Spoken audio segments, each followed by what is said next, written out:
চিঠিতে দেখানো মায়ের পথে হাঁটতে যেয়ে হঠাৎ করে দমকা হওয়ায় সবকিছু যেন থমকে গেল।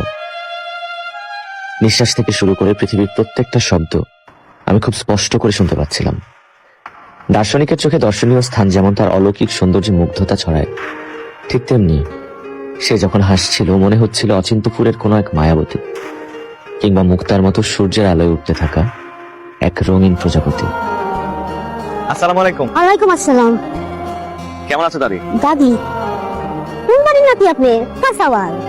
আমি আবির, তোমার নাতি, তোমার ছেলে আপনার নানির একমাত্র ছেলে।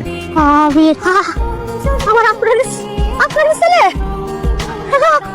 ভাই ভাই ভাই, সেগুলো কি পচে থাকতে থাকতে আমার চোখে জুতো বন্ধ হয়ে যায়। আব্বাই কই? আব্বা আসে নাই? না দাদি আসেনি। দাদি আমি কিন্তু শহর থেকে গ্রামে আসছি তোমার সাথে কদিন থাকার জন্য, থাকতে পারবো তো?